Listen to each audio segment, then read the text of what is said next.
Bueno, continuamos en el magazine de Biosfera Televisión. Hoy se celebra el Día Internacional de los Archivos y una persona en Lanzarote que conoce muchos archivos es la que tengo aquí a mi lado, Víctor Bello, bienvenido.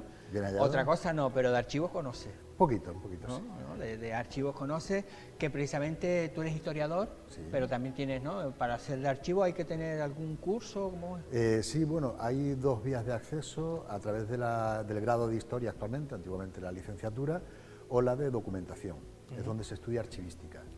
Luego además, pues hay mucha formación, es una formación continua, porque la tecnología se va aplicando tanto a los archivos que hay que estar al día de todo, ya incluso de la inteligencia artificial para aplicarla a la gestión de los archivos y a la difusión de los documentos. Claro, en teoría la inteligencia artificial eso tiene que ser un paso ya revolucionario, ¿no? Sí, lo que pasa es que dice un archivero amigo mío que somos la última generación de archiveros y eso pues puede ir en detrimento de los puestos de trabajo, pero yo creo que no, que siempre la mano del profesional va a ser necesitada. Claro, pero ha cambiado, ¿no? Desde cuando tú empezaste ahora. Sí, cuando yo empecé, empezábamos a usar bases de datos sencillas en Access.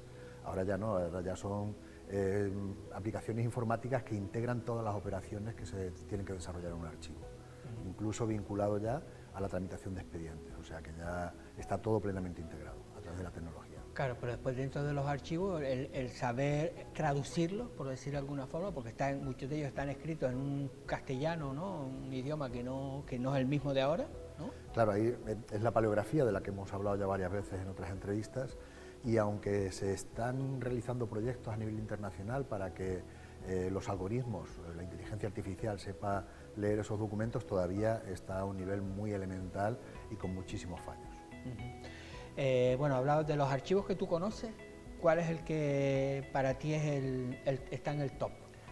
Mi archivo fetiche, del que ya hemos hablado bastantes veces, es el del Archivo General de Simancas, donde se encuentra la documentación de la monarquía hispánica desde el final de la Edad Media hasta el siglo XVIII. Ahí podemos encontrar de todo y además con la ventaja, aunque algunas veces pueda suponer un inconveniente, como hemos hablado otras veces, de que no todo está catalogado, con lo cual pueden aparecer muchas sorpresas.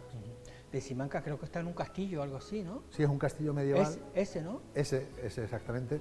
Y en la torre más alta, la torre redonda, fue donde Carlos V decidió ubicar el archivo donde estaba toda la documentación de su patrimonio, es decir, todas las propiedades y derechos que tenía. Después su hijo Felipe II fue el que lo amplió a todo el espacio que ocupa el castillo y además redactó las primeras ordenanzas de un archivo en el mundo. Es decir que, pero en este archivo Simancas la gente lo puede visitar, es decir, también como visita turística. Sí, sí, hay mucha visita turística porque suele haber exposiciones, con lo cual, evidentemente, a los depósitos donde se custodia la documentación no, pero hay zonas públicas donde se puede visualizar pues, exposiciones temáticas muy diversas. Claro, estamos hablando de los archivos, pero en el contexto de Lanzarote significa que en muchos de estos archivos, claro, Lanzarote aparecerá a veces catalogado, a veces sin catalogar, ¿no? Sí, muchas veces sin catalogar. Y como te decía antes, para mí es lo bonito, encontrar sorpresas sobre la historia de Lanzarote, que todavía hay muchos documentos que no han sido consultados por nadie. Es decir, que todavía hay cosas por aparecer. Sí, sí, sí. ¿No? Porque hablamos de, por ejemplo, en Simancas, eso, cuando tú entres ahí, que están todos los archivos colocados o... Hay 11 kilómetros de documentos, entonces... 11 kilómetros. 11 kilómetros, si pusiéramos los legajos uno detrás de otro serían 11 kilómetros. Madre mía. Entonces ahí lo que hay es un inventario muy breve, por ejemplo, año 1615, en sección Guerra y Marina, que es la que yo más trabajo por el tema de los ataques corsarios, de los que ya hemos hablado. Pues te dice, por ejemplo, de cartas, o sea, de correspondencia entre el rey y los diversos espacios del territorio de la monarquía, hay a lo mejor 10 legajos. De memoriales, que son militares que mandan peticiones y demás, hay 8 legajos. De resoluciones del Consejo de Guerra, 15. Pero cuando hablamos, es eso lo que saben cuando nada hablamos más. de un legajo ¿a qué se refiere? Un legajo es una agrupación de documentos. ¿Que puede ser un legajo grande o un legajo chico o tiene que ser un...? Sí, ahí puedes ver la cantidad de información que se manejaba, porque hay legajos que a lo mejor pueden tener una altura de 15 centímetros y otros de 50. Ajá. O sea que dependiendo de la época del año hay más movimiento documental o menos. Pero los legajos también se dividen por años y de todo, ¿no? Que sí. Los años se dividen en legajos. Vale. Los años del legajo. Vale, pero por ejemplo, si hablamos de un legajo, pero de años, habrá legajos sobre, no sé, sobre una guerra, legajos, ¿no? No, no está por temas. ¿No? En el caso de Simancas está por fechas, nada más. Está exclusivamente por fechas. El ejemplo que te ponía de cartas, por ejemplo, de 1615, pues hay diversos legajos y en uno puedes tener la correspondencia del Mediterráneo, en otro la correspondencia de Canarias. Luego a veces está un poquito mezclado también, porque ya te digo que no está catalogado, está organizado según llegaba la documentación a los consejos de la monarquía hispánica. Claro, la gente dirá, pero ¿y al final todo esto sirve para algo? Hombre, todo esto sirve nada más y nada menos que para conocer nuestra historia. O sea, el libro de Corsarismo en Lanzarote que presentamos hace un mes precisamente se basa en toda esta documentación que está en Simancas, que como no está catalogada, pues hay que trabajar mucho para localizarla y nosotros estuvimos 3 años buscando documentación y el resultado es este libro de Corsarismo, con lo cual tiene muchísima información novedosa, nos aporta un conocimiento sobre nuestro pasado del que todavía no teníamos noticia. Precisamente coincidiendo con este Día Internacional, creo que el jueves hubo una conferencia en San Bartolomé, ¿no? Sí. Claro, además el título era El proceso de construcción de la memoria, ¿no? Exacto, sí, porque claro, los archivos, hay que tener en cuenta, aunque generalmente los archivos lo vinculamos a la historia, a la memoria de un pueblo, el archivo no nace para ser memoria, el archivo nace para ser administración. Es decir, toda la documentación que nosotros producimos en la relación con las administraciones, desde la declaración de la renta a una licencia de obra o el empadronamiento que luego nos beneficia del 75% famoso de descuento, ¿no? Todo eso es administración y todo eso está en los archivos también. Lo que ocurre es que con el paso del tiempo, tras la aplicación de las técnicas archivísticas, hay documentación que se considera que debe ser conservada permanentemente y eso es lo que va conformando la memoria. La documentación que consideramos que tiene que pervivir a lo largo de todos los siglos venideros. ¿Qué ocurre? Que en este proceso de construcción de la memoria hay una implicación política muy alta, porque a lo largo de los siglos ha sido el poder político el que ha decidido qué documentos se conservan y cuáles no, cuáles son los que me favorecen y cuáles son los que me perjudican. Y eso lo hemos visto también hace poco, en los últimos años, con todos los casos de corrupción que se destruían archivos que eran la evidencia de la corrupción que había en la administración, ¿no? Entonces, la memoria que nosotros llegamos a conocer es la suma de los procesos de construcción menos los procesos de destrucción de archivos.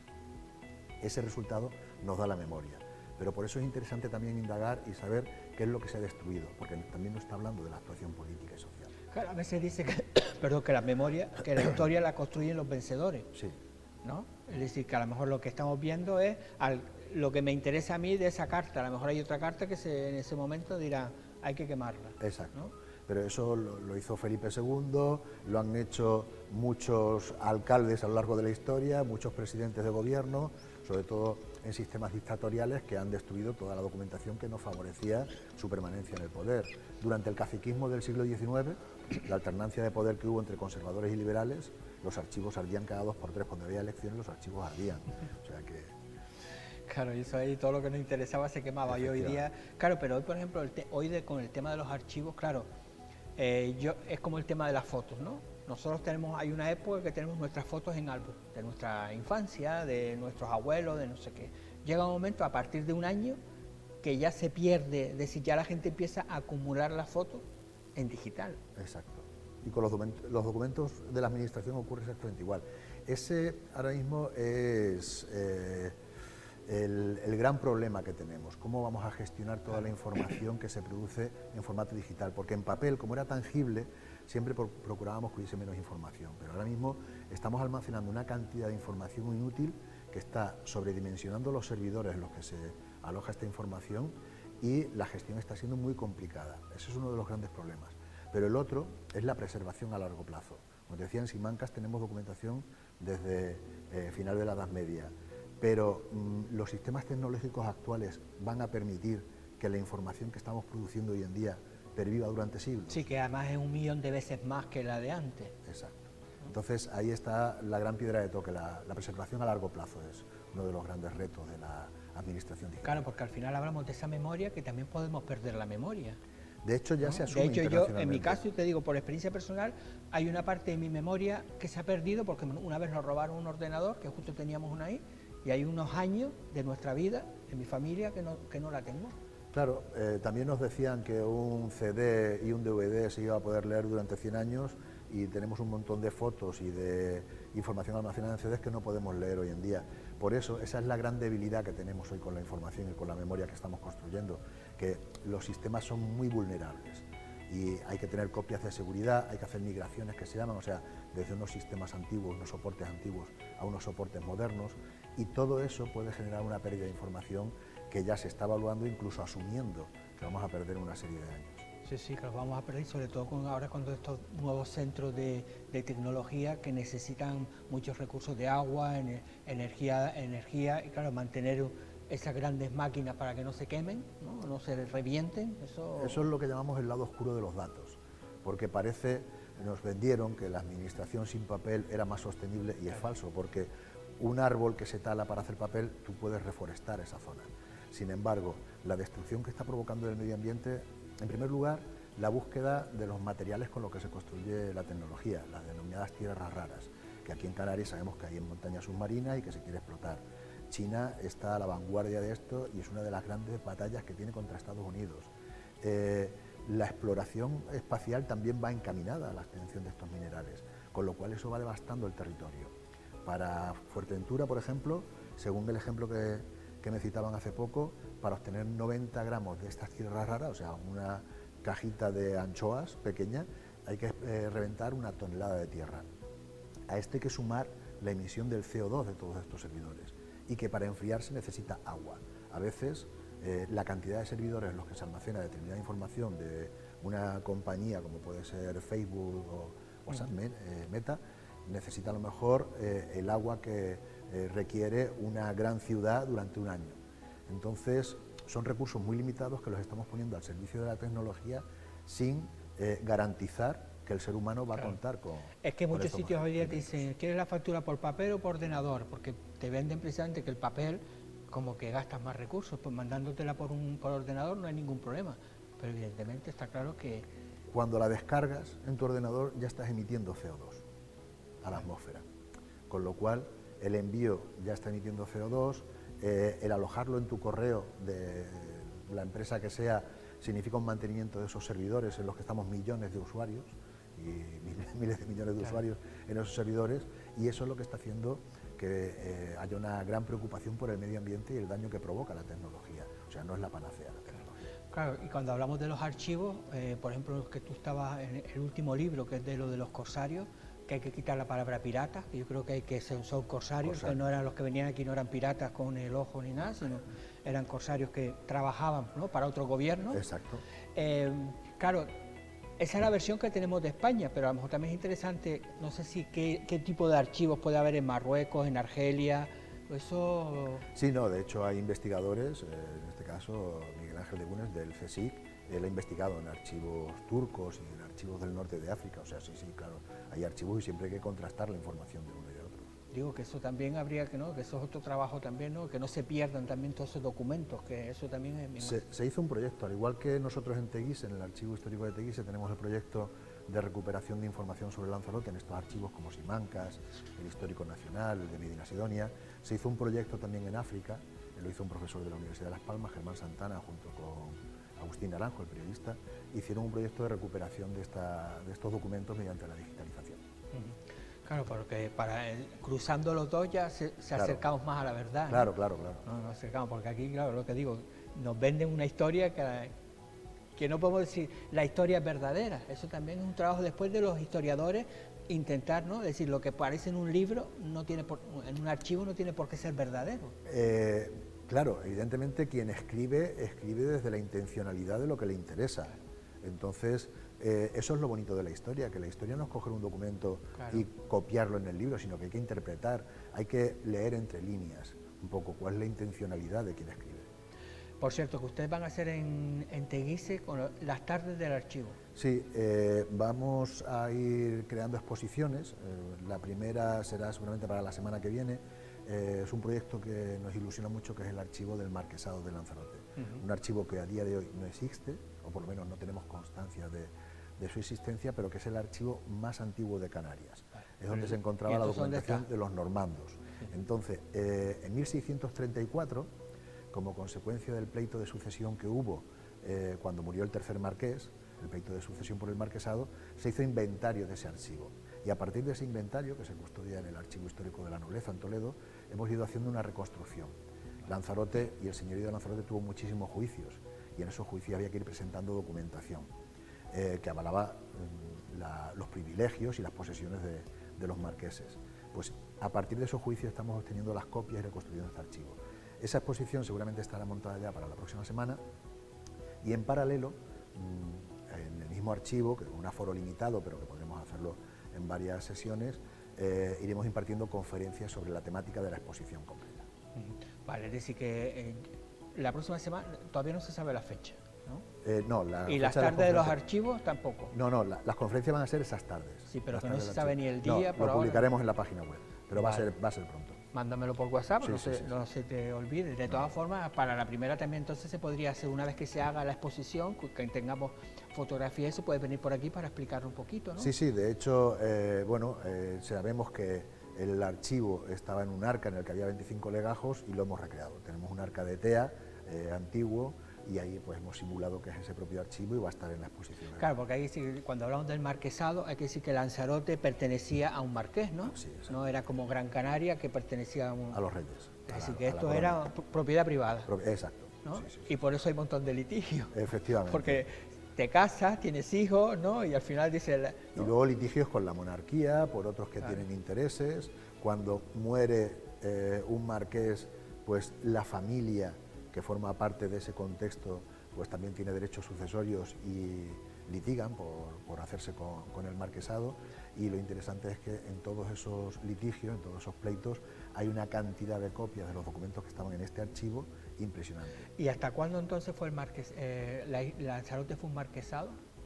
Sí, hasta principios del 19, más o menos. ¿Tanto? Acaban los señores, sí.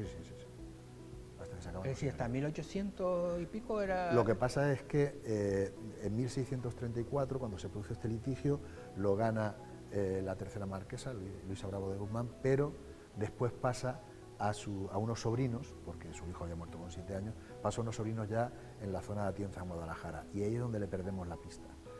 Se hizo ya una gestión externa, el marquesado se gestionaba a través de mayordomos y gente interpuesta, pero que ya los marqueses ni siquiera residían aquí, y ahí ya se va diluyendo todo. Claro, hay que tener en cuenta que llegar a Lanzarote no es como hoy día. No. Eso tendría que ser una aventura. Primero habría que llegar seguro que a Gran Canaria primero, o a Tenerife, ¿no? No, podían venir por el sistema de navegación, podían venir directos sin ningún problema. Pero flotar un barco para venir aquí para nada. No, bien, por eso no solían venir. Claro, digo, si venía es porque había que buscar dinero o no. Tenían gente aquí que era quienes se encargaban de la administración. Los administradores del señorío pues son los que están pendientes de todas las actuaciones de parte del marqués aquí en la isla. Claro, pero hay que tener en cuenta cómo se viviría en esa época aquí, ¿no? Es decir, si no había agua, es decir, era gente muy pobre, ¿no? Un sistema de vida bastante duro, sí. Así que si no les interesaba, normal que se perdieran los... Claro, si no conseguían un beneficio económico alto, pues al final lo abandonaban en cierta manera. Cualquier territorio que sucediera eso era abandonado con el tiempo. Y me decías que llegamos a estar en Guadalajara, ¿se nos ha perdido la pista? ¿Cómo? Ahí se nos ha perdido la pista. ¿Pero Guadalajara qué era? ¿Por qué en Guadalajara? Por el señorío de Atienza, porque Luisa Bravo de Guzmán provenía de allí. ¿Y Atienza es un pueblo de Guadalajara o algo de eso? Vale. Pero no hemos conseguido localizar nada más de este archivo, entonces en la exposición nos vamos a centrar en cómo estaba el archivo en 1634. Pero ustedes se van a empeñar en buscar. No, nosotros tenemos empeño.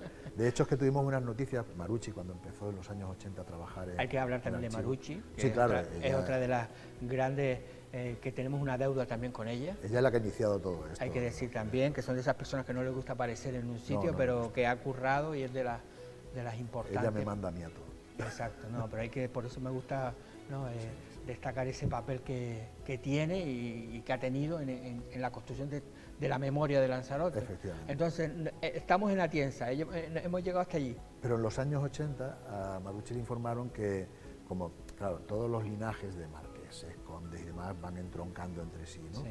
Y dijeron que en Santa Coloma, que el marquesado, creo que Santa Coloma es marquesado también, que había ¿Santa Coloma en qué parte de España? Cataluña.